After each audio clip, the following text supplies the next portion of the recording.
Will the clerk please call the roll? Ms. Barnhart. Ms. Barnhart is present. Ms. Bartholomew McCoy. Here. Ms. Bartholomew McCoy is present. Mr. Baynes. Mr. Baynes is present. Mr. Blankley. Mr. Blankley is present. Ms. Bonnick. Ms. Bonnick is present. Mr. Brew. Mr. Brew is present. Mr. Burgess. Mr. Burgess is present. Mr. Chardy. Mr. Chardy is present. Mr. Colby. Mr. Colby is present. Mr. Cruz. Presente. Mr. Cruz is present. Ms. Delvecchio Hoffman. Ms. Delvecchio Hoffman is present. Mrs. DiFlorio. Mrs. DiFlorio is present. Mr. Dondorfer. Mr. Dondorfer is present. Mr. Frazier. Mr. Frazier is present. Ms. Hasman. Ms. Hasman is present. Ms. Hughes-Smith. Ms. Hughes-Smith is present. Mr. Johns. Mr. Johns is present. Mr. Keller. Mr. Keller is present. Mr. Long. Mr. Long is present. Mr. Maffucci. Mr. Maffucci is present. Mr. McCabe.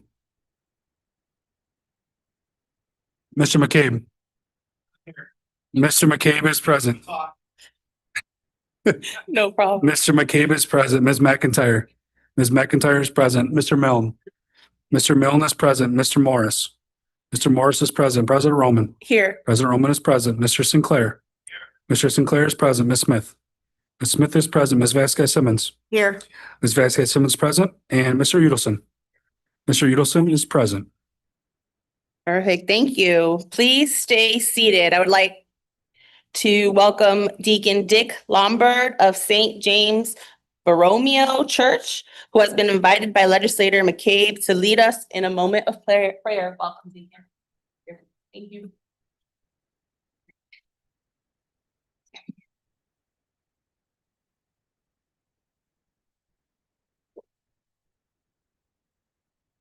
We thank you, Lord. Thank you for the gift of this beautiful day. Thank you for the opportunity of all of us gathered here today to minister to others in your name. And so we pray, Lord, we ask you to look with love upon all of those gathered here today to serve the people of this community.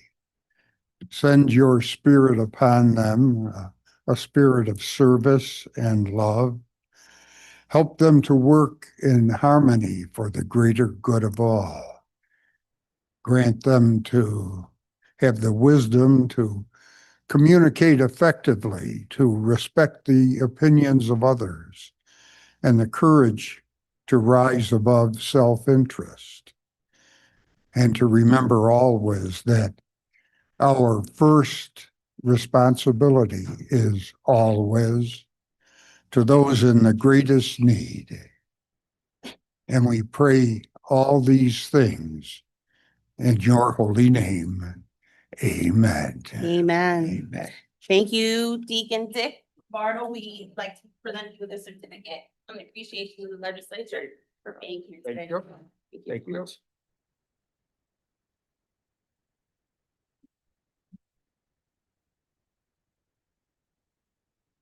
Please stand as Legislator McIntyre will now lead us in the Pledge of Allegiance. Legislator McIntyre.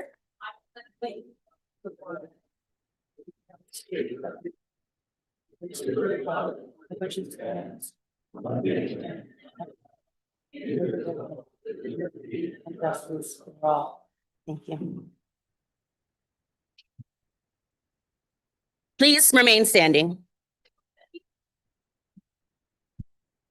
At this time, without objection, we will take agenda item number 23 out of the regular order. Agenda item number 23 is moved by Legislator Udelson and seconded by Legislator Brew, expressing regrets of the Monroe County Legislature on the recent passing of Lucien Morin, former Monroe County Manager and County Executive. Expressing regret of the Monroe County Legislature on the recent passing of former Monroe County Legislator, County Manager, and County Executive Lucien A. Morin. Be it resolved that the Monroe County Legislature hereby expresses its deepest sympathy at the recent passing of former Monroe County Legislator, County Manager, and County Executive Lucien A. Morin. And whereas County Executive Lucien A. Morin passed away peacefully on September 5th, 2025, at the age of 104. And whereas Lucien Morin was born in 1921 in Massachusetts, He joined the Army Air Corps in World War II, proudly serving until his retirement with the rank of major. After his military service, his employer Key Locks Manufacturing promoted him and moved him from Massachusetts to Rochester, New York, where he lived in the town of Henrietta. Whereas, once settled in Monroe County, County Executive Morin then entered public service. He first served as a Henrietta Town Justice and Town Board member before joining the first ever Monroe County Legislature in 1967, bringing business acumen and practical leadership to the new body. He later became county manager before being elected as the inaugural Monroe County Executive in 1983, a position he held through 1987, providing a blueprint for future county executives to follow his lead. And whereas County Executive Morin was a proud life member of the Reserve Officers Association and active in many veterans and civic organizations, including the American Legion, Veterans of Foreign Wars, 40 and 8, and the Knights of Columbus, showing his dedication to his community long after his time in elected office. And whereas Lucian A. Morin was predeceased by his beloved wife, Elizabeth Morin, adored daughter, Marie Fetzner, cherished stepdaughter, Linda Neeson, and loving sibling, Louis Morin, Francis Morin, and Bella Burns.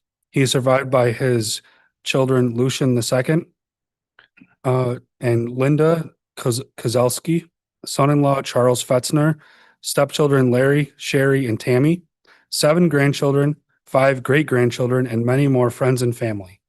He will be missed by all who knew and admired him. Be it further resolved that the Clerk of the Legislature is hereby requested to forward a copy of this resolution to the bereaved family. This resolution was adopted unanimously, with each legislator rising in his or her place for a moment of silence.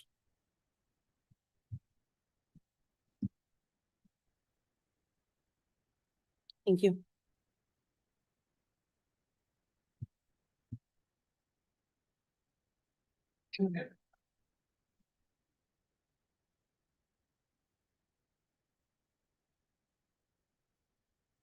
Your copies of day 9, September 9th, 2025 is available through Novus Agenda. Without exception, this journal will stand approved as submitted.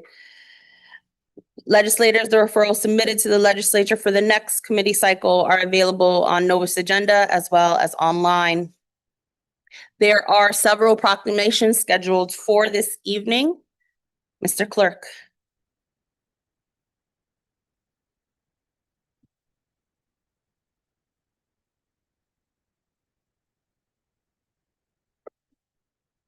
Would the Friends of Ganondagan please come forward?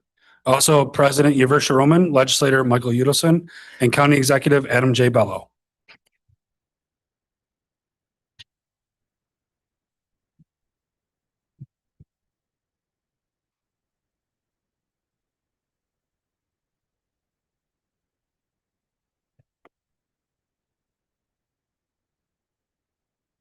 The Monroe County Legislature recognizes Friends of Ganondagan in honor of Indigenous Peoples Day. Whereas it is the sense of the legislature and the county executive to honor and celebrate the people and organizations that make Monroe County a better place to live. And whereas, attendant to such concern, the legislature and county executive are justly proud to honor Friends of Ganondagan. And whereas Friends of Ganondagan, established in 1989, is a nonprofit organization dedicated to supporting and advancing the mission of Ganondagan State Historic Site in Victor, New York, a National Historic Landmark representing the 17th century Seneca town known as the Town of Peace. And whereas the organization has been instrumental in ensuring the values and traditions of the Haudenosaunee people are shared with the broader community by fostering opportunities for cultural understanding, nurturing Native youth, and building meaningful connections across diverse communities. And whereas Ganondagan stands today as a living symbol of resilience, remembrance, and teaching, ensuring the voices and traditions of the Haudenosaunee people continue to guide future generations.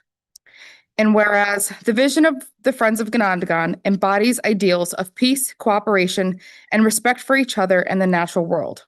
And its members practice these values by serving as vital educators, storytellers, and cultural guardians who uplift Indigenous voices, empower future generations, and strengthen relationships between Native and non-Native communities alike.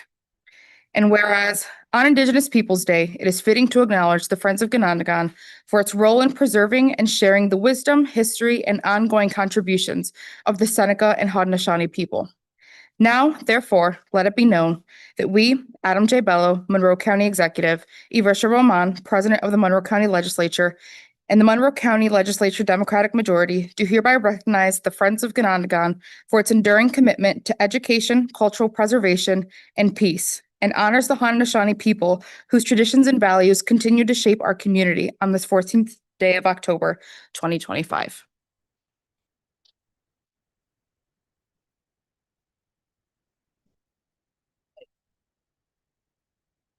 I'll make it simple.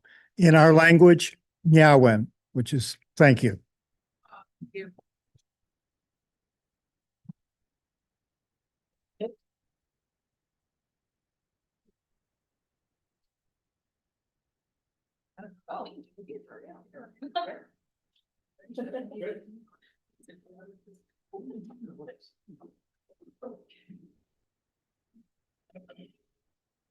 Perfect, thank you.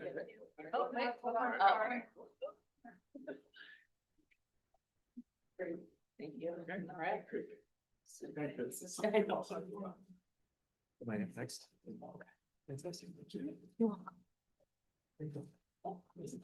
Would Dan Mason please come forward? Also, President Yversha Román, legislators Michael Udelson, Steve Brew, Paul Dondorfer, and County Executive Adam J. Bello.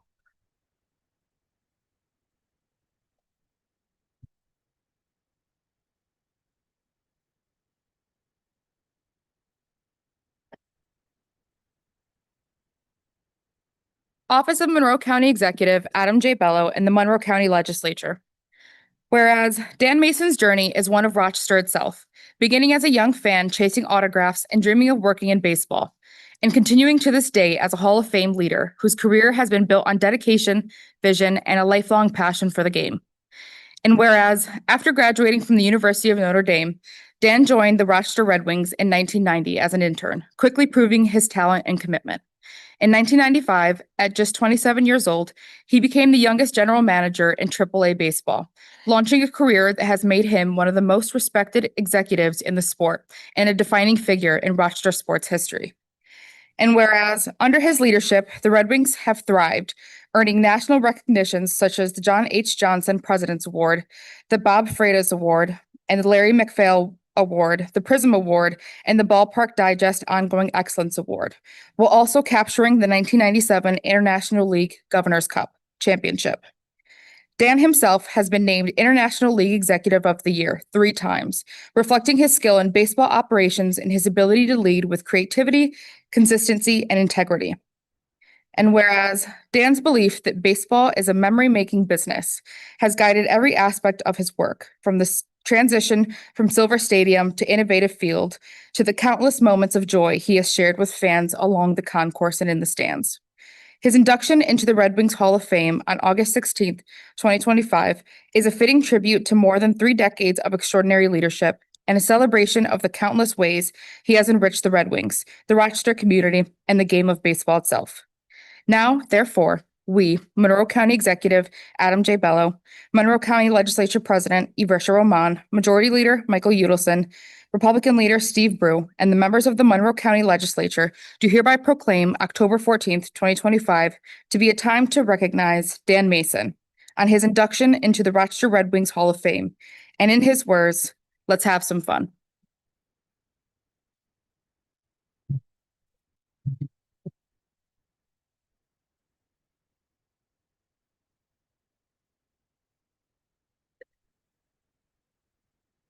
Wow. Well, as a kid who grew up in Webster, where life is worth living, obviously, never in my wildest dreams could I have imagined something like this happening to me.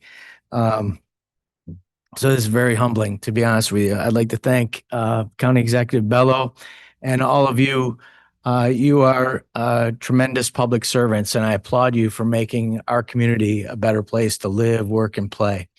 And in some small way, I view my job, my calling, to do the same thing, to make Rochester a better place, make Monroe County a better place. And I hope that that I've been able to do that over the years, thanks to the great staff that we have at 1 Maurice Silver Way. I'd be remiss if I didn't thank my boss of many years, Naomi Silver, our president, our CEO, our COO, and Maurice Silver, our director of innovation, for letting me do what I love to do. I love this town and I love this team. And it's my honor to do what I get to do every single day. To get something like this is truly icing on the cake.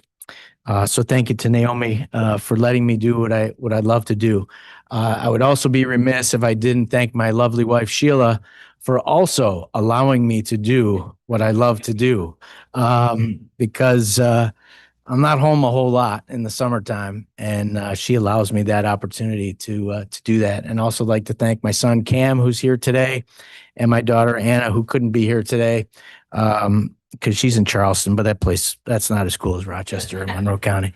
But anyways, thank you very much for this. It really means a tremendous amount to me as a Rochester kid, as a Monroe County kid, and I'm very blessed to have had the career that I have and to be able to do it in the hometown that I love. Thank you and have a great night.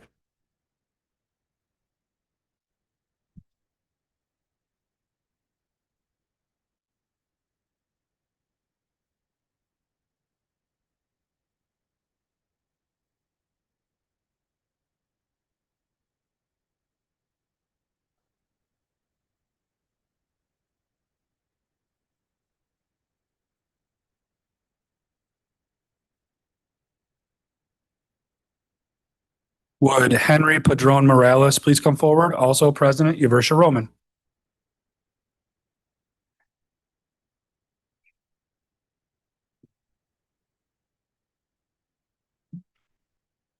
The Monroe County Legislature recognizes Henry Padron Morales. Whereas it is the sense of this legislature to honor and celebrate the people and organizations that make Monroe County a better place to live. And whereas, attendant to such concern, I am justly proud to honor Henry Padron Morales. And whereas, Monroe County is deeply honored to have Henry Padron Morales as an energetic and inspiring presence, whose lifelong dedication to education, culture, and community has uplifted and unified us all. And whereas Mr. Padron Morales was born in Puerto Rico, parents in Brooklyn and the Bronx, and later moved to Rochester, where he completed his secondary education at East High School, laying roots in our community that would grow into years of enduring service. And whereas, after a rewarding career in Rochester schools as a beloved kindergarten teacher in the dual language immersion program, he chose to continue nurturing young minds and diverse voices, not by retiring quietly, but by co-founding Hippocampo Children's Books, a multilingual bookstore that celebrates cultural representation and empowers readers of all backgrounds. And whereas, through Hippocampo, Mr. Padron Morales infuses the bookstore with warmth, energy, and heart, stocking titles in 13 languages, transforming the shop into a vibrant community hub filled with flags of global heritage and honoring every story and identity. And whereas, beyond bookselling, Mr. Padron Morales has been a steadfast cultural organizer, founding or helping launch critical institutions such as the Spanish Action Coalition, Salmorejo Poetry and Percussion Ensemble, the Puerto Rican Youth Development and Resource Center, the National Congress for Puerto Rican Rights, and the Rochester Latino Theater Company. And whereas, as a community curator for the Visual Studies Workshop, he has curated artistic programs that highlight Puerto Rican and Latino culture in Rochester, nurturing meaningful dialogue and strengthening cultural ties across generations. And whereas Henry Padron Morales embodies boundless energy, visionary leadership, and unwavering commitment to celebrating diversity, nurturing young minds, and fostering cultural belonging. We are truly grateful for the stories he has brought to life, the lives he has touched, and the vibrant legacy he continues to build. Now, therefore, be it resolved that I, Yversha Román, President of the Monroe County Legislature, with heartfelt appreciation and profound respect, do hereby recognize Henry Padron Morales for his lifetime of service, leadership, and love for our community on this 14th day of October, 2025.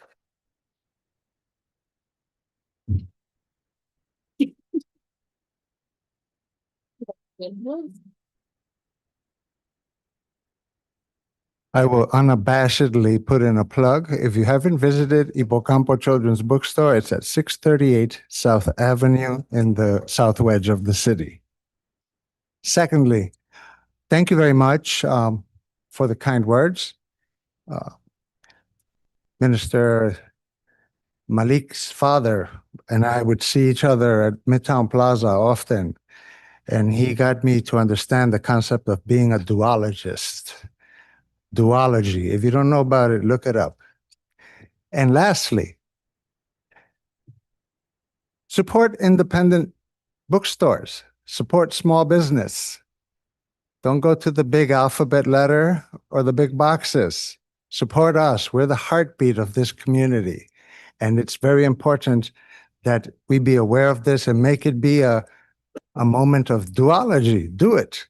Get in your car and drive to our stores and support us. So with that, I close and thank you very much for the kind words and the good energy.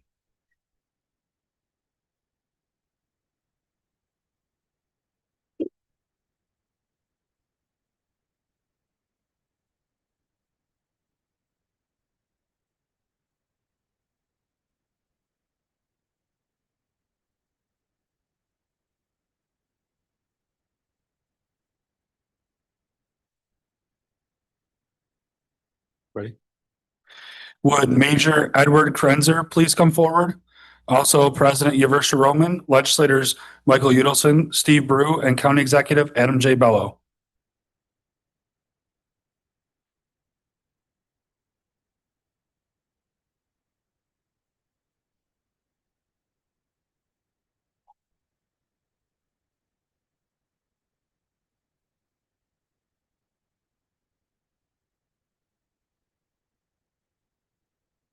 Whereas Major Edward Krenzer has faithfully served the Monroe County Sheriff's Office for an extraordinary 46 years, dedicating his life and career to the safety and well-being of our community. In the demanding field of corrections, he worked in every area of the Monroe County Jail, earning the respect of colleagues and maintaining peace in an environment that can often be unpredictable. His steady leadership, professionalism, and fairness have left a lasting impression on all who worked alongside him. And whereas, through his exceptional expertise, leadership, and dedication, Major Krenzer rose through the ranks of the Sheriff's Office. He was promoted to corporal in 1987, sergeant in 1990, lieutenant in 1997, captain in 2003, and ultimately major in 2004. Each step in his career reflected not only his dedication, but also the deep trust and respect he earned from peers and superiors alike. And whereas, beyond his duties in the Sheriff's Office, Major Krenzer is well known for his ability to bring people together and his commitment to the community. He played an important role in projects such as facility-wide system upgrades and also took part in community service efforts like organizing annual holiday gift baskets. Whether leading major initiatives or assisting with small acts of kindness, his commitment to service never wavered. And whereas Major Edward Krenzer embodies the one-team philosophy that defines the Monroe County Sheriff's Office, his presence, leadership, and example helped shape a future of professionalism and care that strengthened the agency and made it a stronger resource for the community. Throughout his service and throughout his distinguished career, he demonstrated the highest calling of public service, dedication to others before self.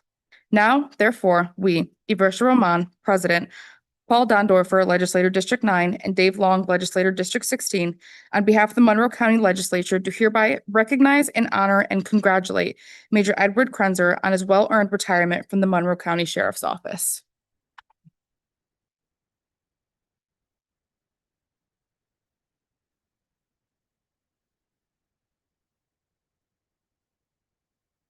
Wow.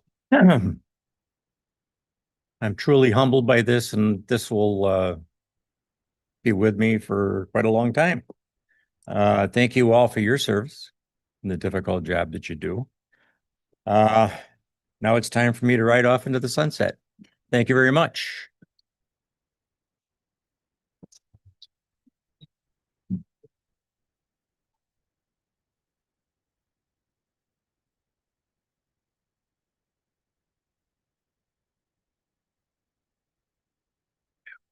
Dr. Walter Cooper.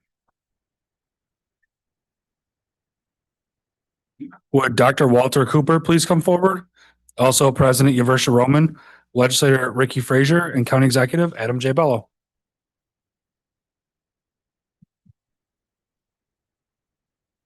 Yeah.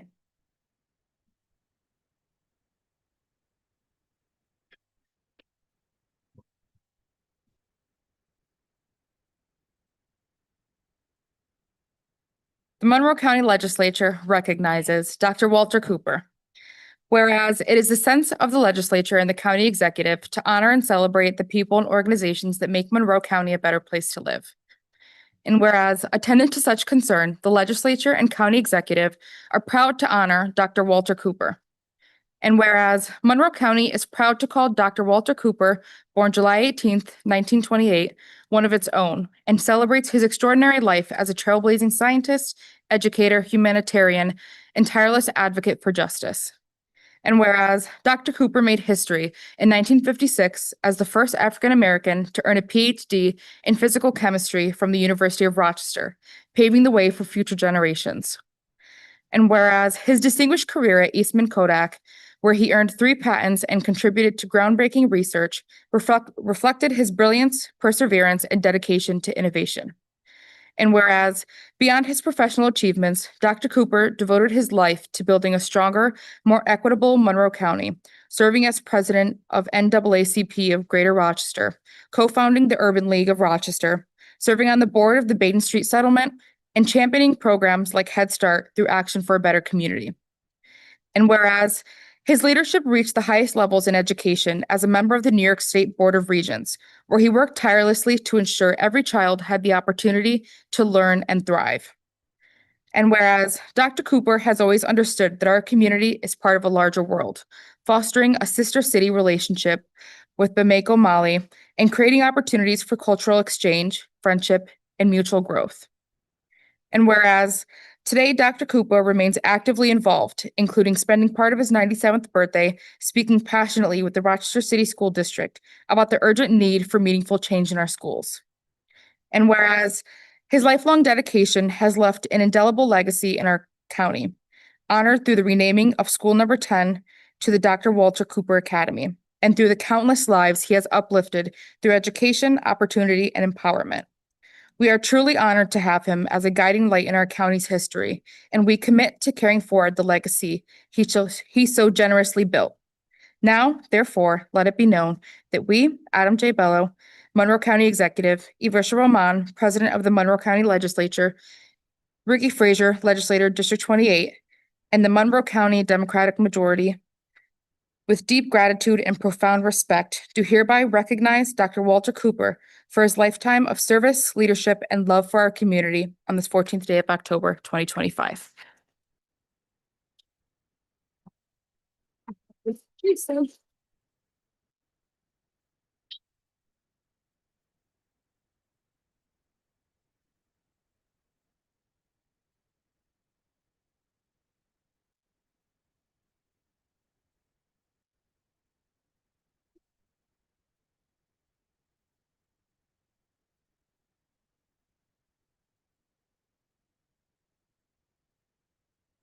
Thank you very much for this honor and recognition.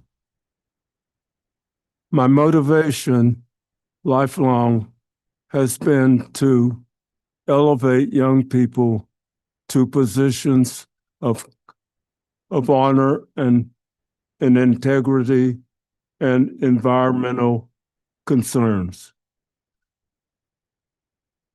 During my activities, I have wondered, what did I learn as a youngster that motivated me to seek and to participate with others, hopefully that they could make solid contributions to the society in which they lived. I was fortunate. I came from a household where my great aunt, born 1880, right after the end of the Civil War, was able to get a college education in southwestern Georgia. My mother idolized this great aunt, and with her own children and with a husband who was born in Florida and handicapped because he did not have a day of education, but in the household of five sisters and one brother, the answer from our father was, listen to your mother on educational issues. She will set you on the right path. So out of these 7 children, 6 went to college. We had no money, but we had intellectual interest, and we were actually honored by being introduced to our library system at age 8. We didn't have much in the household, but we always had books under the couch, books on the bed, books under the bed.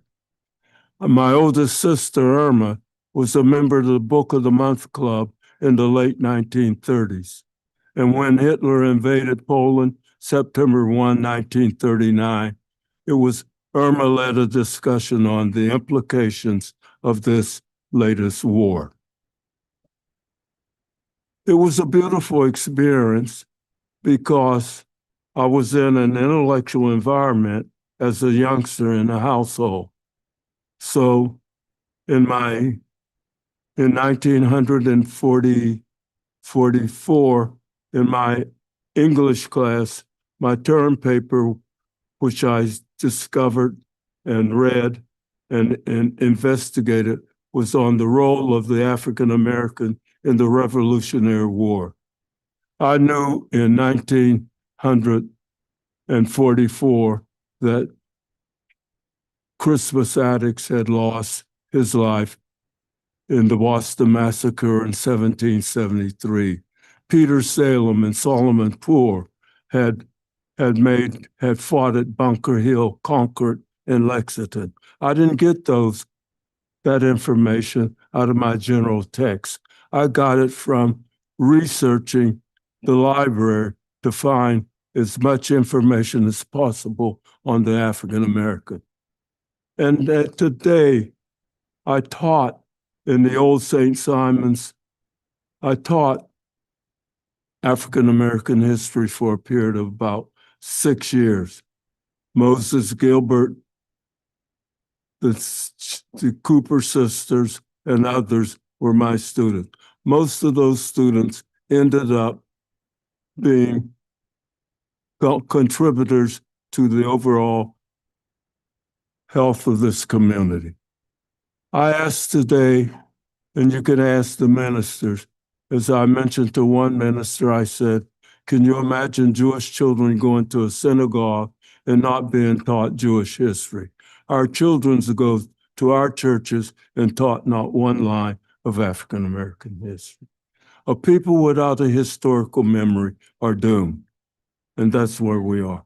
And we are not going to get a greater output out of our educational system until we focus on the family. At the end of the Civil War, 97% of Black children lived in a household with 2 adults. And according to the Moynihan report in 1965, only 70% lived. And then later on, data taken on Rochester in about 1992 or 94, only 24%. And you cannot create scholars, you cannot create the future for children unless you have a home that loves and supports their education. That comes out of the famous Coleman report published in 1996, a 10-year study on the role of the family in the education of children. Coleman started his studies at Johns Hopkins, and he ended up at the University of Chicago. And it still holds, based upon my own individual experience. The family is the primary entity in the education of children. Here we are in Rochester with all kinds of educational problems, and you have a Title I parents organization and no meetings. No meetings. The most critical element in education of our children is the family. No one else can do it but the family.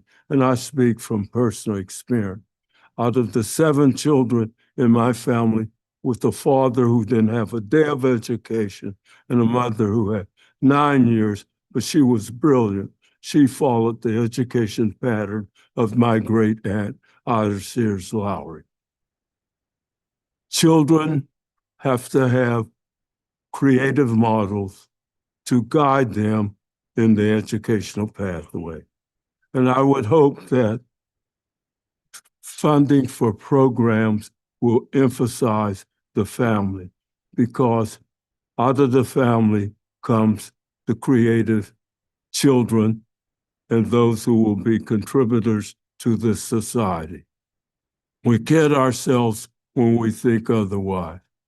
As I tell parents nowadays, if you want change in the school system, contact your senators, Gillibrand and Schumer, and ask them to have a look at the Education Act of 1965 and remind the parents and remind the school districts of the role of parents in the education of children.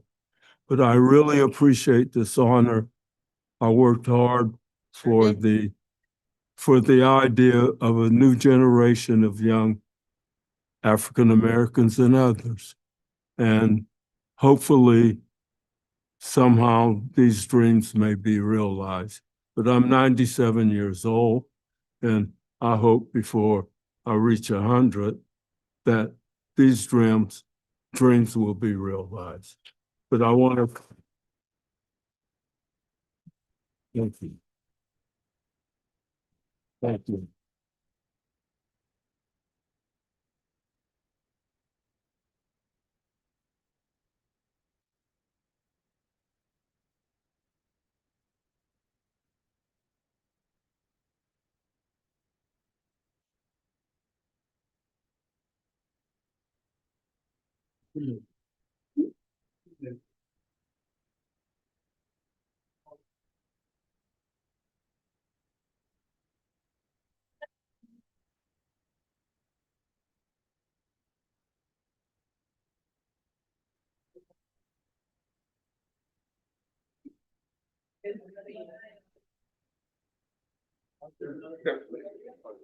There's a few more.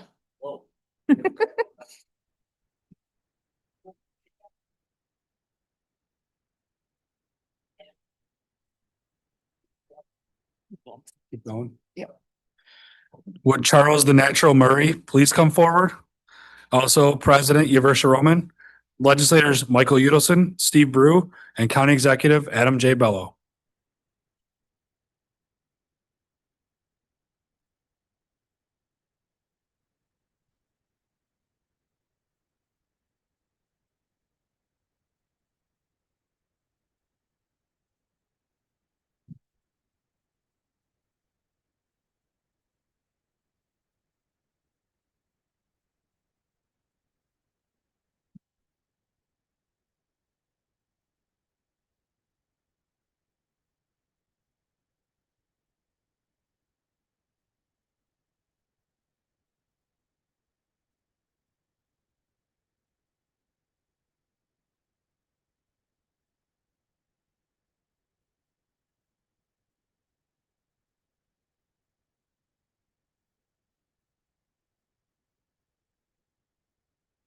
The Office of Monroe County Executive Adam J. Bello and the Monroe County Legislature. Whereas Charles the Natural Murray, world champion boxer and proud Rochester resident, has been inducted into the Atlantic City Boxing Hall of Fame's class of 2025, joining a celebrated roster of athletes whose accomplishments have left a lasting mark on the sport, and was further honored by the Rochester Boxing Hall of Fame. And whereas Murray rose from Rochester's own recreation centers to the pinnacle of professional boxing, capturing the IBF light welterweight championship and inspiring countless fans with his natural skill, resilience, and determination inside the ring. And whereas the true measure of Murray's greatness lies not only in championship belts, but in his choice to return home, where he built a lasting legacy through his gym, mentoring young fighters, and teaching them discipline, confidence, and respect. And whereas his steady instruction, hit, turn, move, served as both boxing rhythm and life philosophy, guiding Rochester youth to carry themselves with self-awareness, humility, and purpose while instilling lessons that extend far beyond the ring. And whereas Charles Murray's impact on Rochester endures in the lives he has touched, the community he has strengthened, and the inspiration he continues to provide as a champion, mentor, and hometown hero.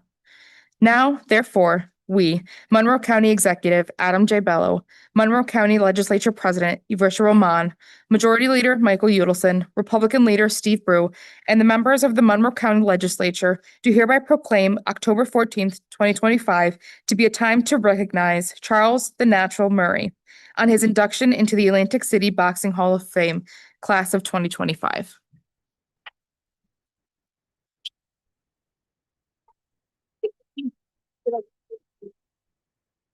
Thank you very, very much. I'm not a big speech giver. I just want to, where my kids at? All right, good. Yeah, I want to make sure that they see me up here so that they get in their minds what hard work and dedication does for you. My man Dave, his name is back there, his name is Dave Irons. He one of the main reasons I started boxing, and I thank you for that. And thank you for the award. It's been a good month. It's one of the things I want to thank my wife for being my wife. I mean, it's not easy. I'm pretty sure it's not easy. I mean, I'm not one of the people that she's adapted to me more than anything. You know, it's not easy. It's not easy being her, but I thank you for being my wife.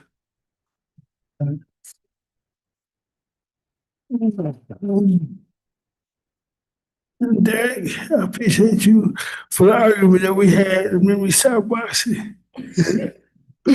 My best friends, and we love them to death. And my kids over there, y'all see them over there. Fetch. I really thank you, Lord. I really appreciate it. I don't want to cry, so I'm about to go. But I thank you very, very much for the proclamation. Thank you very much.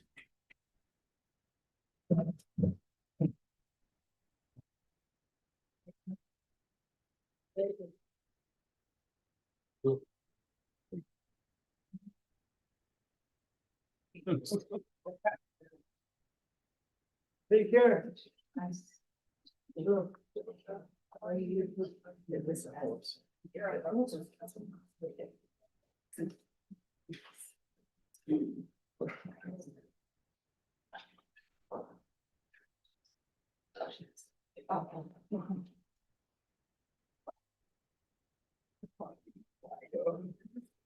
Would members of the Southeast Area Coalition please come forward?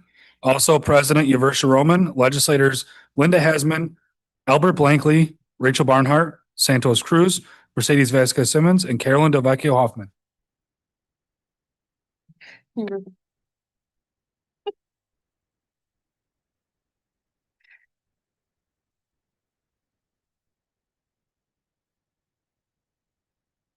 The Monroe County Legislature recognizes Southeast Area Coalition. Whereas it is the sense of this legislature to honor and celebrate the people and organizations which make Monroe County a better place to live. And whereas, attendant to such concern, the legislature is justly proud to honor the Southeast Area Coalition and its dedication to our neighborhoods, local businesses, and community members. And whereas in 1970, the South Side Coalition officially became the Southeast Area Coalition after years of service to Rochester's South Side communities. The Southeast Area Coalition began supporting business association organizing, neighborhood planning and commercial revitalization, community education, and more. And whereas 10 years later, the Southeast Area Coalition expanded their services even more. In 1982, grants were made available for eligible homeowners in targeted areas. In 1984, they began offering crime prevention activities, establishing a task force to provide input on traffic management. And whereas their years of advocacy and organizing efforts yielded great success in the 90s, multiple commercial organizations began, such as the Mount Hope Business Association, Village Gate Merchants Cooperative, the Upper East End Association, as well as the Culver University and East Association, and multiple others.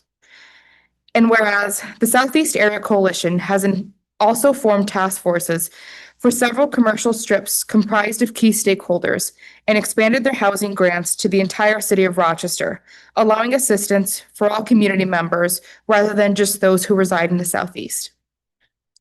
And whereas today the Southeast Area Coalition continues their efforts in furthering their mission of promoting a higher quality life for the city residents and connecting neighbors and community members with essential resources. And whereas the Southeast Area Coalition has provided invaluable services to neighborhoods and residents of the city of Rochester for over 6 decades, the coalition's unwavering support of our neighborhoods and community members has impacted the residents of Monroe County and will continue to for generations to come.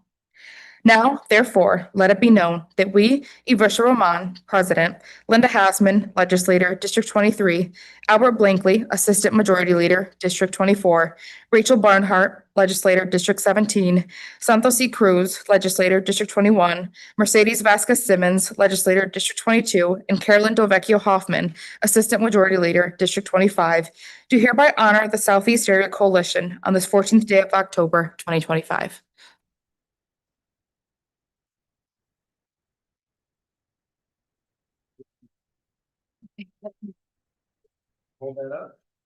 I have my own Vanna White. It's lovely.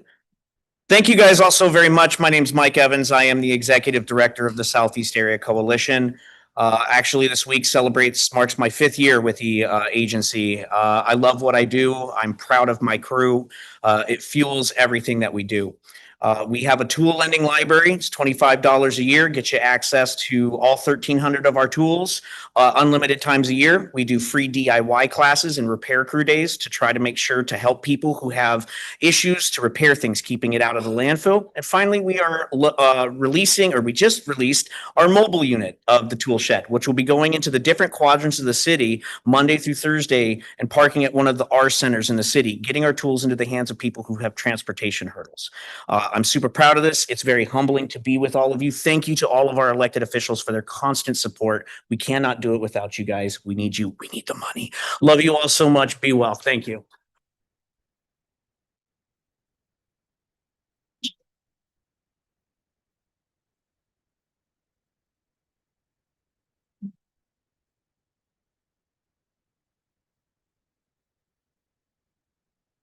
Would Elizabeth McDade please come forward? Also, President Yversha Román and Legislator Susan Hughes-Smith.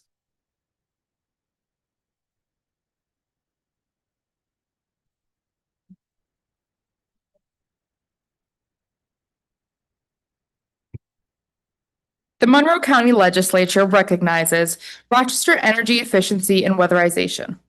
Whereas it is the sense of this legislature to honor and celebrate the people and organizations which make Monroe County a better place to live. And whereas attendant to such concern, the legislature is justly proud to honor the 10th anniversary of Rochester Energy Efficiency and Weatherization, RENEW, making our community's homes safer, healthier, and more energy efficient. And whereas RENEW, an initiative of the Rochester Area Community Foundation, empowers our county's families and community members to strengthen our sustainability, advance environmental justice, and reduce our region's carbon footprint. And whereas to date, RENEW has served hundreds of eligible families throughout Monroe County and has worked on over 900 projects and eliminated more than 11,285 tons of carbon. On average, Renew's clients see a 21% average savings on fuel costs, better physical and mental health, and reduced symptoms for those living with pre-existing respiratory conditions. And whereas through its position as a climate fund, Renew further serves our community, allowing residents to calculate their daily carbon footprint and offset it by donating to Renew, who keeps all donations received local. In 2024, Renew's Climate Fund was recognized in the 2024 Environmental Innovation Awards from Seneca Park Zoo. And whereas Renew's expert community partners, who possess a range of experience in fields such as community development, housing, environmental justice and health, and weatherization, work tirelessly to assess and identify what actions are best for Monroe County's homeowners, landlords, and tenants.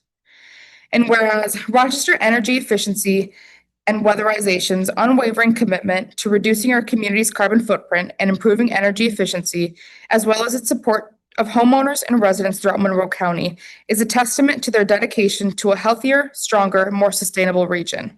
Now, therefore, let it be known that we, Yversha Román and Susan Hughes-Smith, Legislator, District 14, do hereby honor Rochester Energy Efficiency and Weatherization, Renew, on this 14th day of October, 2025.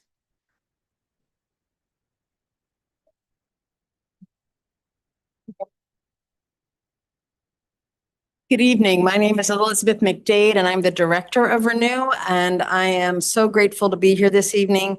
Renew is successful because we have worked with multiple community partners across Monroe County to assist low to moderate income homeowners in every single town in this county, make their homes more energy efficient, healthier, and safer. And when you really think about what people need to be successful in life, having a safe place to live, and to make sure that their families feel safe is really an incredibly important and tangible work. And I am grateful that we get to do it. And thank you so much also for the funding that we get from the Monroe County ARPA Fund, as well as from ESL Charitable Foundation. We have multiple community partners across this county that have worked together to collectively solve problems that we could not do by ourselves. And so thank you very much for this. Appreciate it.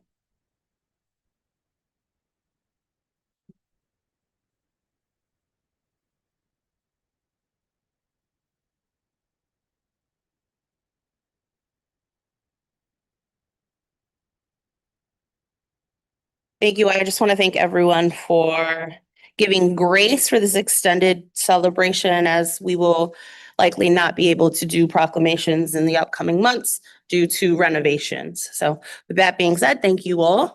It was important to celebrate the individuals that make Monroe County a great place to live. With that, we'll now hold the public forum. Thank you to everyone who has signed up for the public forum. We ask that everyone maintain decorum during this time. We will not tolerate any disruptions during this meeting from the gallery. A second warning will be issued before a deputy will be asked to remove you from the gallery. Oh, we have several people registered to address the legislature. Mr. Clerk. If you require assistance, a deputy is available to assist you in approaching the lectern. I will call 3 people forward at one time. Each speaker will have 2 minutes in which to address the legislature. Please do not bring up any signs or props. Do not single out any legislator. Please conclude when the buzzer sounds. Thank you for your cooperation. Our first 3 speakers are Terrence Schnurr, Paul Frisella, and Kevin Lockhart.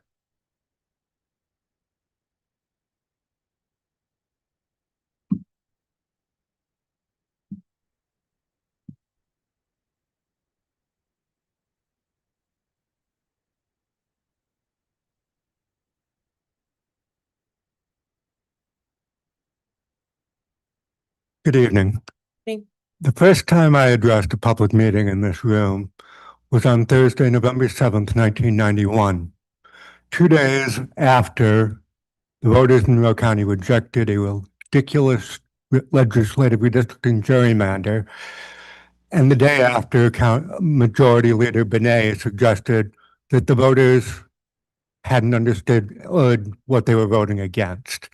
I came here to assure the legislature that when we voted no, we meant no, and to urge that the next redistricting plan included districts that were compact, contiguous, represented communities of interest, and to the maximum degree possible, respected municipal and natural boundaries.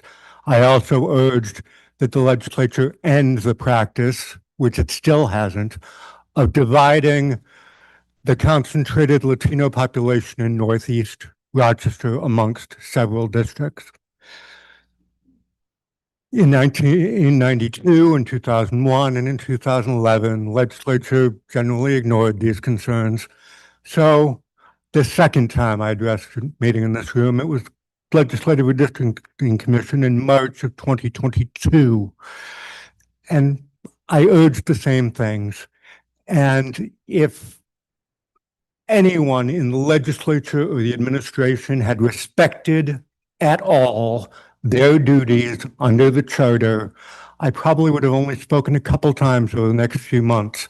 But instead, you carried the process on farcically for almost 10 months of intrigue and shenanigans before acceding to a map that was no better than most of those that had come before it.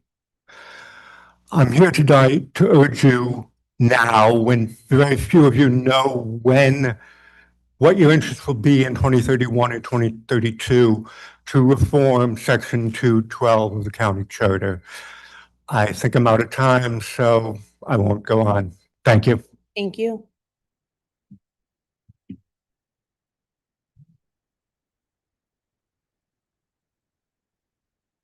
Around July of 2024, a man verbally threatened me in the big waiting room of the downtown Rochester courts. A person of the Monroe County Sheriff's Office did nothing to help when I reported it. So don't believe the claim the Sheriff's Office made at the last meeting, namely that their service is good. They also failed to prove this claim. Vagrancy, loitering, homelessness, and harassment of citizens remains a serious problem in downtown Rochester, as well as bikes of all kinds illegally on sidewalks. A person from local government showed cold indifference to this, saying we have bigger fish to fry. I mentioned the city concerns to a New York State office. Likely nothing was done because I have seen no improvement. Religious fanatics are harassing citizens at local parades more than ever. This must be addressed firmly, and I reported it. All concerns mentioned here should be firmly addressed without fail.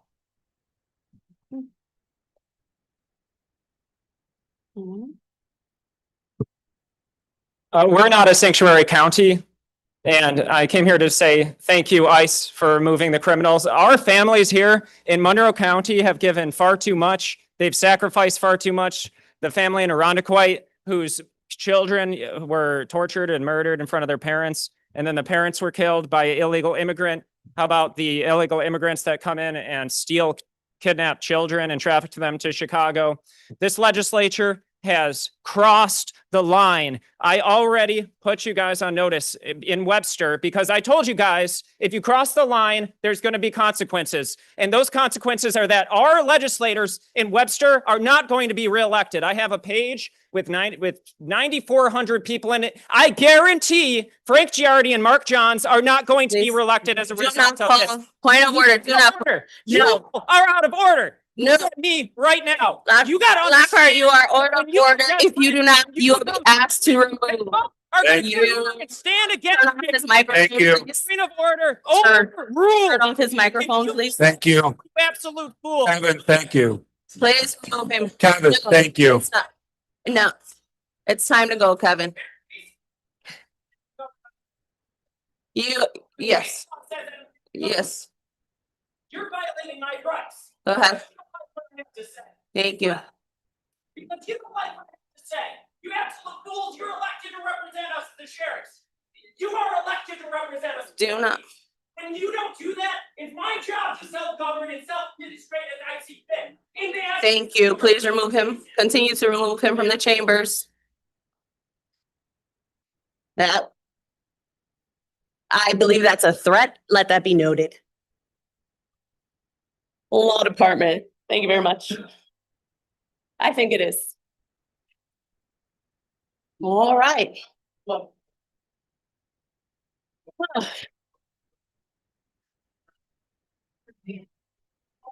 Yeah, all right. I understand that there was some disorder, some lack of decorum in the meeting. We're gonna call the meeting back to order.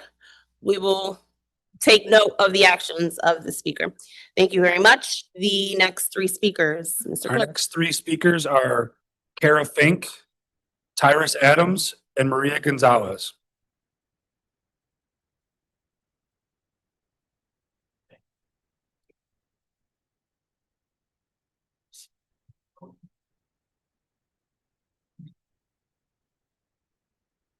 Welcome, thank you.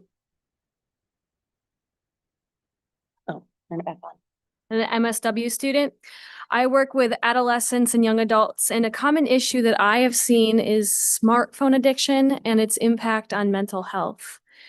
Many of my clients recognize their addiction, but they don't have the tools or education to break it. And the truth is, most of us are in the same boat.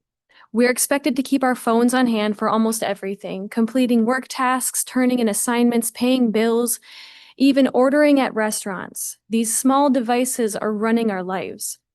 Research shows that heavy smartphone use, especially social media, is linked to higher rates of anxiety and depression. Young adults who spend more than 3 hours a day on social media are twice as likely to experience negative mental health symptoms. Mental illness is at a historic high, and phone use is not unrelated. Social media fuels division and weakens our ability to connect meaningfully with one another. But the solution isn't as simple as just deleting social media apps. This dependency is by design. Social media companies profit from keeping us hooked through endless scrolling and dopamine triggering notifications. And because schools, workplaces, and businesses all rely on apps, disconnecting feels nearly impossible. We may not be able to mediate the way that social media companies run their platforms, but we can promote environments where citizens can opt for simpler technology without fear of missing out. Smartphone addiction is not just a personal problem, it's a public health and societal crisis. Rochester has an opportunity to lead the way by championing education on digital responsibility and by promoting workplace, school, and business policies that reduce smartphone dependency. The more we create spaces where people can step away from their device, the more we empower our community to break free from this addiction. Thank you. Thank you.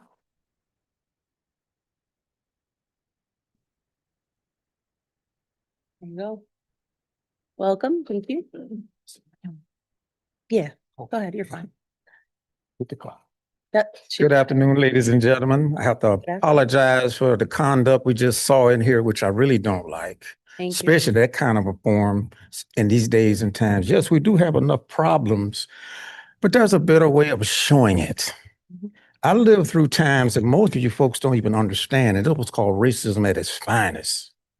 But I'm not here to talk about that. I'm here to talk about a bigger and larger problem that's hitting our seniors, a lot of minorities, and a few other groups throughout Monroe County. And it's called this tax mess. These foreclosures on these properties are getting out of control. This week, we saved a lot of people homes due to a few violations. You guys know somebody got to take care of this tax department downstairs, and whoever's ahead of it, they need to be checked. Because for one, they're violating a lot of people's 14th Amendments. And most of you guys know what the 14th Amendment is. At least I hope every last one of you that was elected here knows what it is. It's called due process of law. And that's something that's not happening in the tax department downstairs. I talked with the city, they got their game together. They finally realized before they sent out letters, they actually know now to go knock on people's doors to see if they physically live there. And that's what's got to be done here.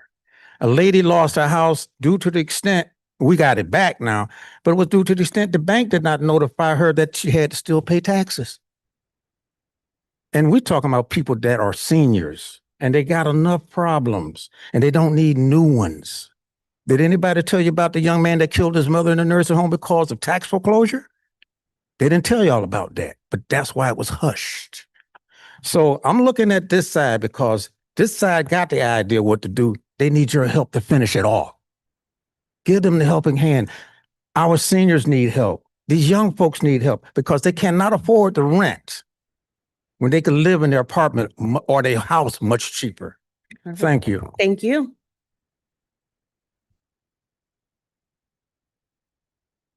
My name is Maria Gonzalez. I came here last month talking about Delphi Rice and the problems and the funding they had. Suddenly, October 10th, they had a shut down some funding because they couldn't afford for the homeless people to taking care. So a lot of homeless people are in the streets, no place to go, and no mental health. Okay? So we got to keep track of the nonprofits, agencies, they call themselves nonprofits, okay? And you're giving out their money over there and check it out who's doing their jobs and do the paper trail, okay?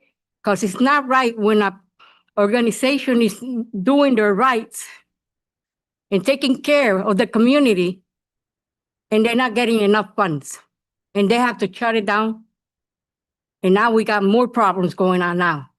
Starting October 10th, they already went by, and it's proof that the people be giving me papers about Delphi rights, you know, and they need help because we need help keeping the homeless out of the streets so they can get a better home and don't making all this construction about $1,600 a rent that they cannot afford, okay?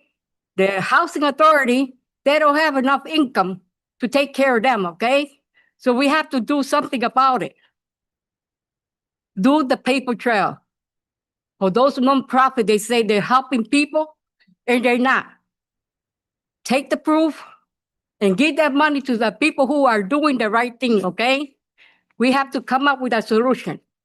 Okay. Thank you. Thank you.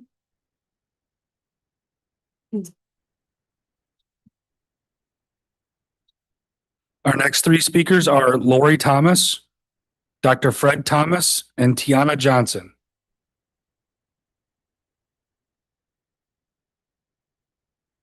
No.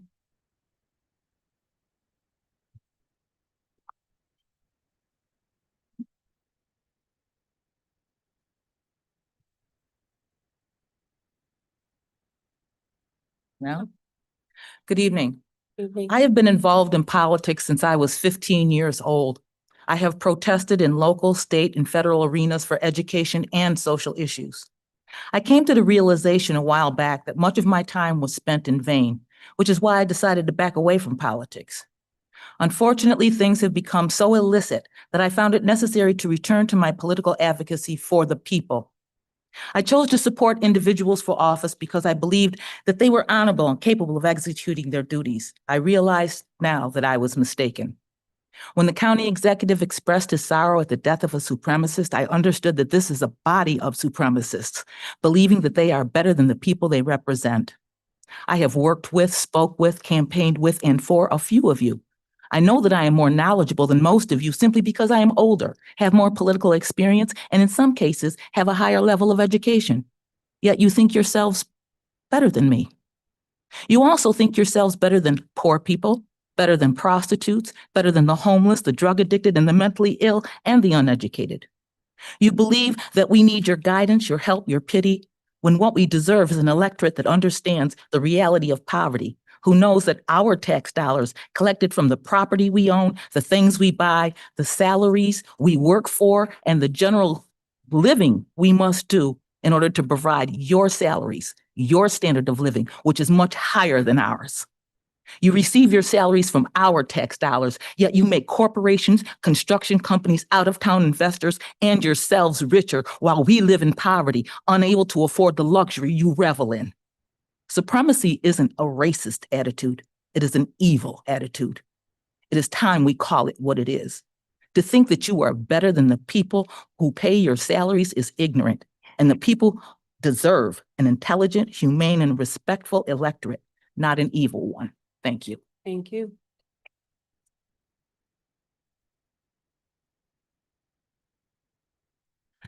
Good evening. Good evening. I'm Dr. Fred Johnson, Thomas, but that's all right. Johnson, the senior pastor for the First Genesis Baptist Church and president CEO for First Genesis Development Corporation. And I am glad to be back in front of this great August of a group of representatives. I was here in 2024 and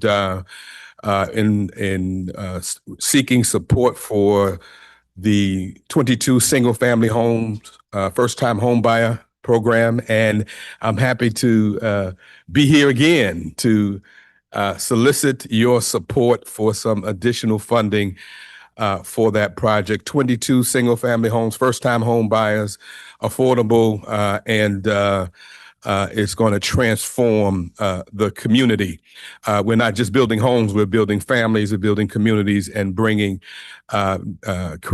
generational wealth for individuals who normally would not have participated as part of the American dream of owning a home. So thank you for the support this evening as it goes before your consideration. And we're looking forward to really transforming Hudson and Upper Falls for the greater. Thank you.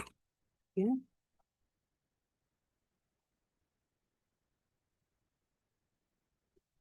Good evening, everyone. Good evening.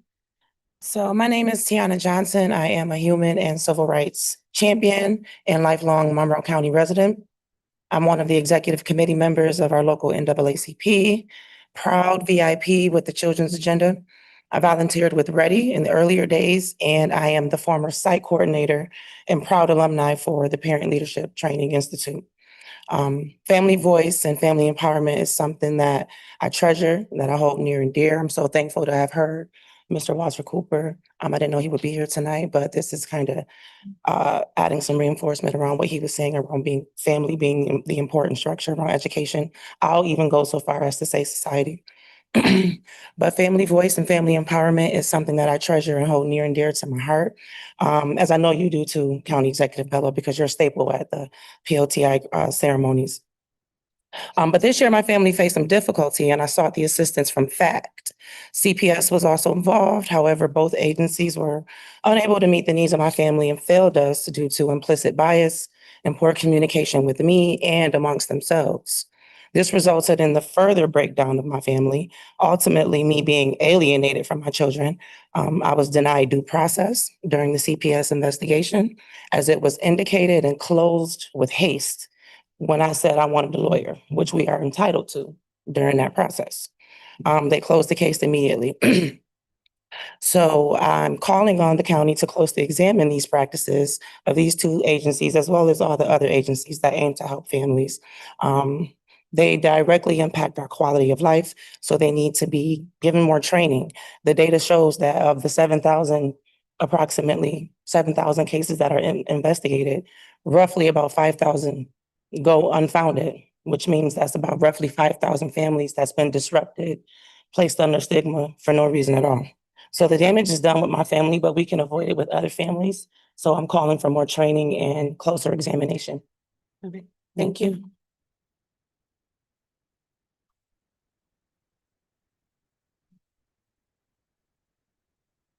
Our next three speakers are Amber Brown, Sam Fideli, and Abdul Bounds.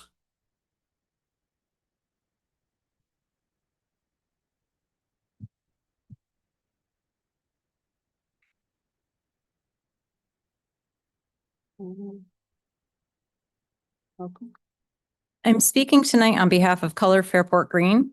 We are so grateful that the Monroe County Legislature has approved $5,000 matching grants for school district food waste diversion programs. My school district received a grant, and I am so glad that it can help defray the cost of the composting program that was implemented in our elementary schools. Please be sure to open the new round of school grants as early as possible so that districts can work them into their plan for this year. Composting is important to many of us in Fairport. For those of us who live in the village, we have been fortunate that our village government has run a successful drop-off composting program since October of 2021, and is consistently diverting 2 to 2.5 tons of organics every month. It's not complicated. There are bins located on the north and south sides of the village. Village residents drop off their food scraps when it is convenient for them, and Impact Earth collects the materials every Wednesday.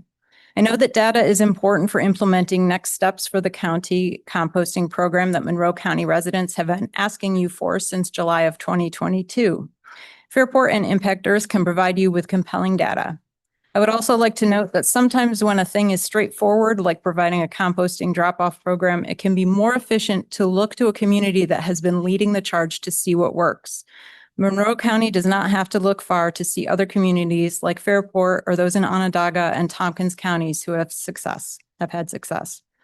My team has 2 requests. We ask that multiple public and private composting facilities be built within our county, and along with that, a variety of options be made available to residents so that they might choose from composting at home, dropping off organics to a central site, or having food scraps picked up from their residents. We ask the county to pair this action with a robust education campaign to ensure success.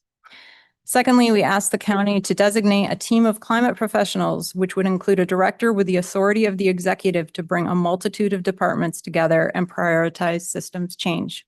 Thank you. Thank you. Ladies next. Madam. Good evening. Evening. I'm old.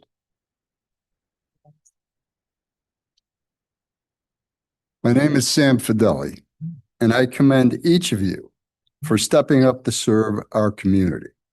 I believe you are true patriots, Republicans and Democrats.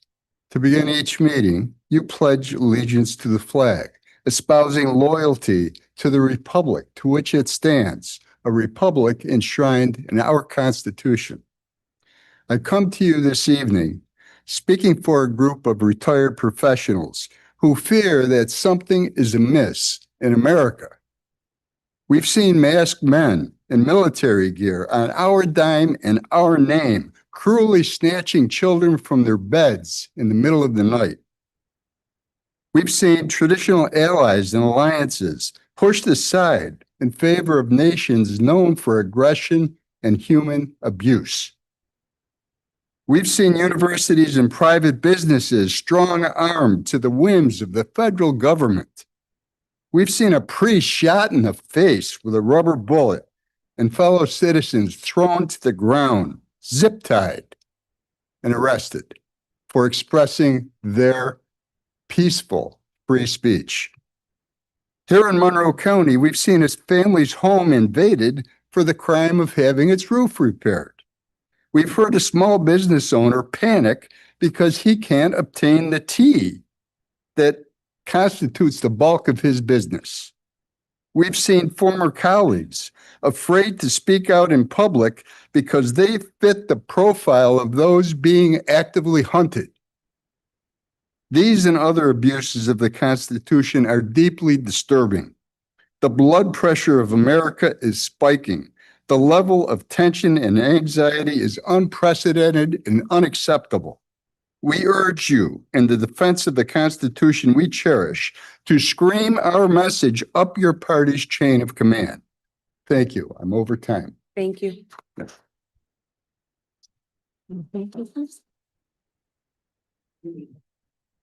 Welcome. Good evening, legislators. I'm Good back evening. again. Democrat, Republican. Thank you, ICE, for getting the bad guys and the bad hombres out of my community. Chicago, Illinois, the African-American community has stood up. The federal government is doing nothing wrong. All he's doing is getting people, again, they have them in a database. You came into the country illegally. Democrats, I asked you this question, right? How about you, I dropped 5,000 illegals off at your house, right? How about you fit their healthcare bill? How about you let them sleep in your child's bed? How about you get, again, another thing, Democrats, again, how about you let them bring in their current customs and norms to this country? ICE been taking rapists and child murderers and all up off the street. But once again, you got these people over here who don't have common sense. Once again, who don't have common sense. My Republican base as well is 2. You guys have been weak. Where are you guys? Again, there was a hotel here with illegals here. Where did they magically disappear to? Once again, crickets. Can we please stop watching CNN and MSNBC? Can we please use common sense? The president said what he said. The Constitution is the Constitution. Once again, I support ICE and I support everything that the federal government is doing. It is affecting me. We have to pay the bill. Taxpayers, the ones who, like I said, barely even making it. Some of us can't even freaking pay our rent. But again, you people want to support illegal immigration. Our state's health system said undocumented immigrants get health care, but the American citizen and my man that's a veteran on the streets that's homeless can't get a house, but y'all give them health care? Can we make it make sense, Democrats? Like I said, the Democrat is a devil. The devil's a lie. Thank you.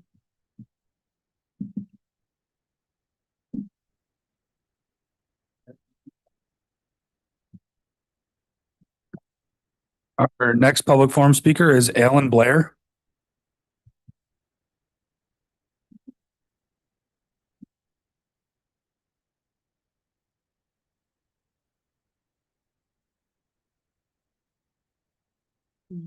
Welcome. I'm the last one you have to suffer through. Hi, folks. Alan Blair from District 23 here to talk to you once again about the Gloria Drive landfill. Several months ago, I was one of 7 people who spoke about this issue when we found out that plans were being made to recap the landfill without considering methane capture. We were concerned because phase 1 of the climate action plan approved by this very legislative body specifically called for effective capping of the landfill as a high impact short-term implementation action. Now, I understand that after our testimony, the legislature voted to explore methane capture options for recapping the landfill. I'm here today to remind this body that we're still watching to see what happens. By we, I mean not just the 7 climate activists that originally spoke here. I also mean the 1,000 or so people in Greater Rochester who are active in the climate movement.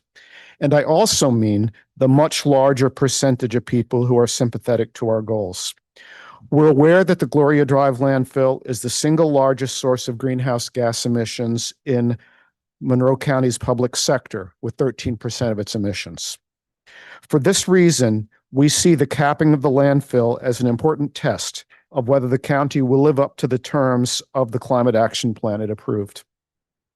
We're still assuming that the legislators' initial failure to consider effective methane capture at this site was a mistake, and that the county is moving forward in good faith. We'd be naive, though, not to consider the possibility that the county will jettison the climate action plan as soon as it becomes convenient. That's why we're watching. When the final decision is made, we'll be on hand to give kudos or condemnation, although we will not scream obscenities at you. Which message we deliver and which consequences come with it is completely up to you. Thank you.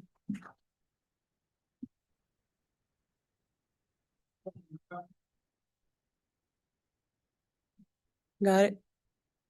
Okay, thank you very much. This concludes the public forum.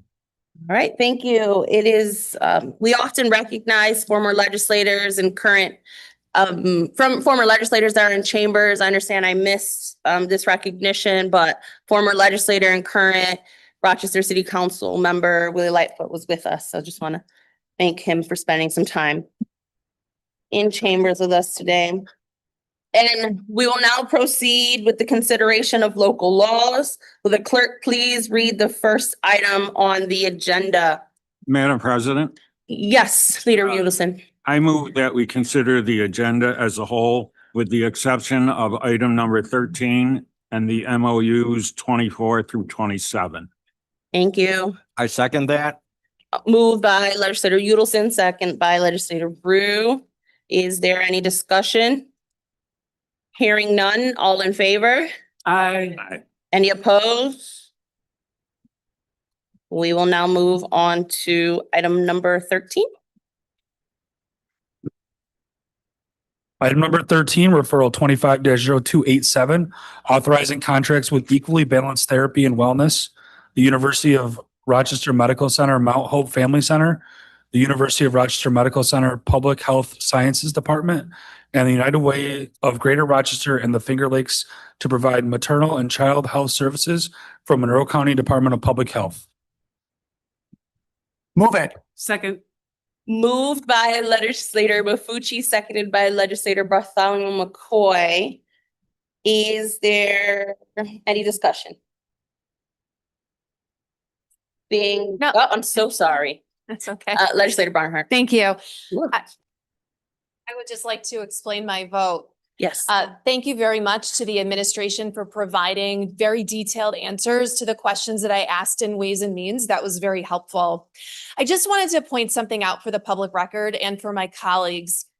I have made an issue of this in the past about the lack of detail in our transmittal letters, in our packets, to help us be informed and help the public be informed on what exactly we are voting on.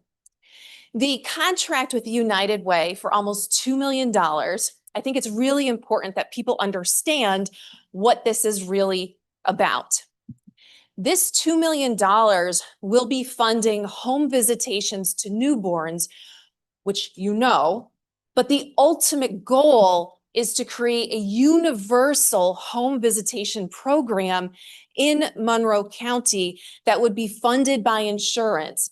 And this funding is a demonstration project to prove to the insurance companies that this has positive impacts and to build the infrastructure so that an organization, presumably the United Way, would keep this going. That's not what the transmittal letter says. You wouldn't have any of that detail if you didn't go read the application for this funding or sit through Ways and Means. And the public doesn't have access to the answers to the questions that we get via email. So I just wanted to put that on record. Thank you all for your work on this, and I will be voting yes. Thank you. Thank you. Any other discussion? Legislator Long. I'd just like to declare my interest, please. Okay, no problem. Any other discussion? Legislator Hasman. Thank you, President Román. I'd also like to declare my interest. No problem. Thank you. Any other discussion? Okay, hearing none. All in favor? Aye. Any opposed? Item carries. Next item. Item number 24, referral 25-0323, authorizing various budget appropriations transfers related to 2025 operating budget. Move it.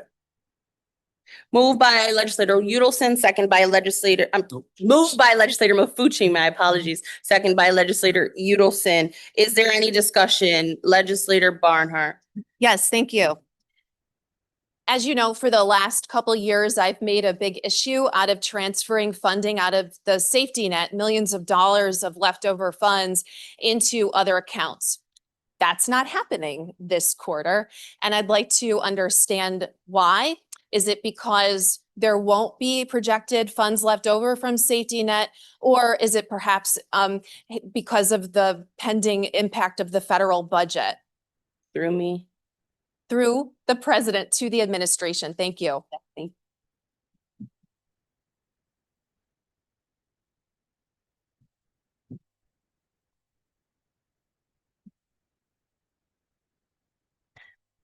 you. Through the president, the budget transfers that are being done were contemplated because with using different funds, because we had leftover appropriations in the budget office and the controller's office for staff that we didn't hire or fill positions.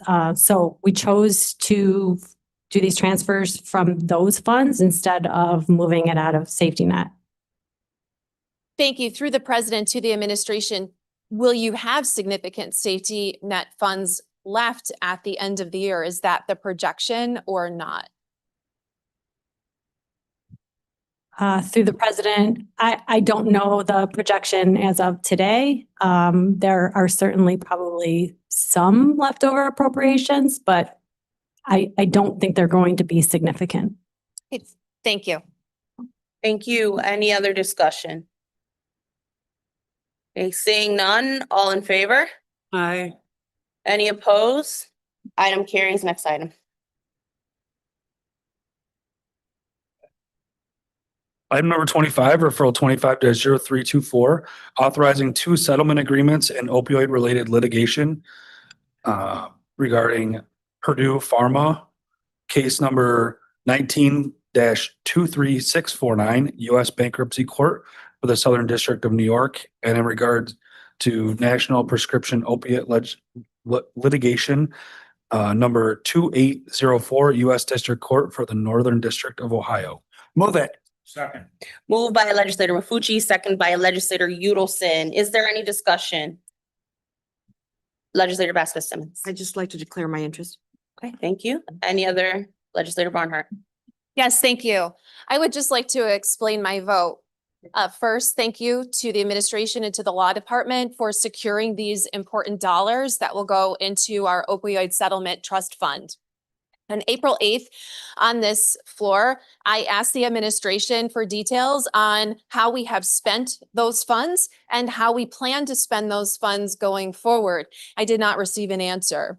Vice President Vasquez-Simmons and I then wrote a letter about a month ago, asking for this information, to which we received a response today, and staff can provide that letter to the respective caucuses.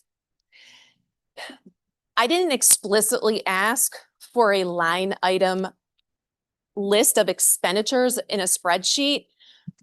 I assumed that's what I would be getting, but that is not what was provided. Instead, a helpful list of general categories was provided, but I think a list of expenditures via line item would be very helpful. So I'm again going to make that request, and perhaps this legislature needs to implement a disclosure requirement for how we are using these funds.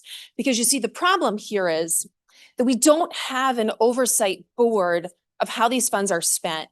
It's at the administration's discretion. This legislature only votes on funds that come out of those settlement dollars if it involves a professional service contract, and we don't even vote on all of those. So I think there's a real lack of transparency into how settlement dollars are being used, not alleging anything wrong, but more transparency is better. And there are community members asking about these funds who want to provide input. This is still a problem in our community, and I think that we have to do a lot better going forward, especially getting millions of dollars more into these accounts. So I will be voting yes, and I hope that we can work together on more transparency and public input on how these dollars are used. Thank you. Thank you. Any other discussion? Seeing none, all in favor? Aye. Any opposed? Item carries. Next item. Item number 26, referral 25-0325, confirming appointment to the Monroe County Water Authority. Move it. Moved by legislator Maffucci, second by legislator Udelson. Is there any discussion? Seeing none, all in favor? Aye. Any opposed? Item carries. Next item. Item number 27, referral 25-0326, confirming appointments to the Monroe County Planning Board. Move it. Second. Moved by legislator Maffucci, second by legislator Udelson. Is there any discussion? Seeing none, all in favor? Aye. Any opposed? Item carries. There being no unfinished business, legislator Udelson. Madam President, before adjourning, I would just like to say under, I guess, other business, I know you joined me and other legislators have been dismayed by the outburst earlier today, and would request that you consult with the law department about the possibility of banning Mr. Lockhart from future meetings. Thank you. Thank you. And with that, Second. I will move that we adjourn until 6 p.m. on Wednesday, November 12th. All right, thank you. Meeting adjourned.